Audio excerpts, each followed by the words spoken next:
kehidupan dalam kuburan jauh lebih panjang dibandingkan kehidupan di dunia. Nabi SAW bersabda, "A'maru ummati baina sittina wa sab'in." Bahwa usia umatku itu hanya berkisar 60 sampai 70 tahun saja. Sedikit yang lewat 70 tahun. Kalaupun ada usia yang sampai 100 tahun itu sedikit sekali. Tapi kebanyakan di bawah 70 tahun, umumnya umat Rasul itu sudah meninggal dunia. Tetapi ketika orang masuk ke dalam kuburan, usia dia di kuburan sampai kiamat ditegakkan itu panjang sekali. Anda bisa bayangkan, orang yang meninggal sejak zaman Nabi Adam sampai hari ini kiamat tidak dibangkit-bangkitkan, menunjukkan bahwa kehidupan kuburan jauh lebih panjang dibandingkan kehidupan dunia.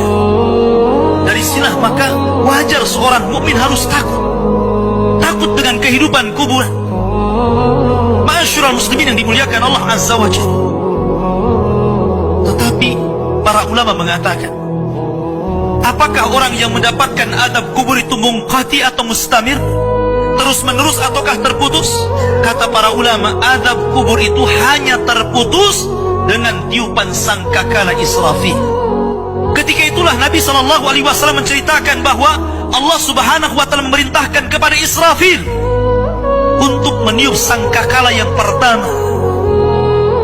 Disinilah adab kubur terputus. Karena ketika itu seluruh orang mati, baik orang yang ada di atas bumi atau yang ada di bawah bumi, baik kalangan jin, baik malaikat, kecuali makhluk-makhluk yang Allah kehendaki saja, semua hancur. Dan Abu Hurairah radhiyallahu anhu menceritakan kehancuran bumi setelah tiupan sangkakala itu adalah 40. Bisa 40 hari, bisa 40 bulan, bisa 40 tahun. Yang jelas Allah hancurkan bumi ini. Allah luapkan lautan ke daratan. Allah jatuhkan bintang. Allah hancurkan gunung sehingga seperti kapas yang dihempas angin. Itulah yang disebut dengan kehancuran alam atau hari kiamat.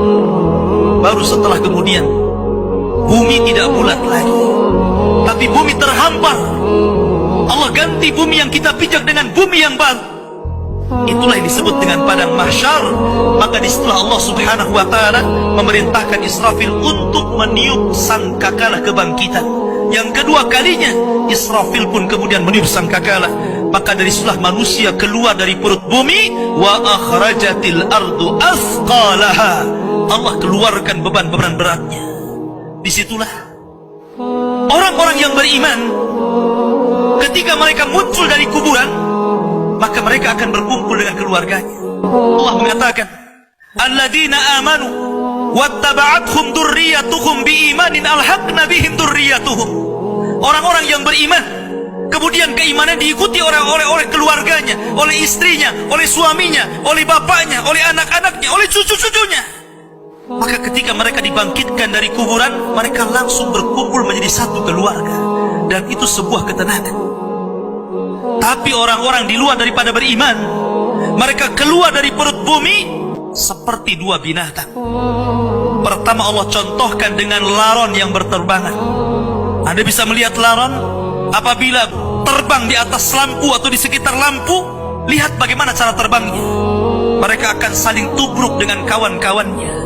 Karena pada hari itu anak lari dari orang tuanya, suami lari dari istrinya, orang tua lari dari anaknya. Terkadang mereka bertubruk satu dengan yang lainnya.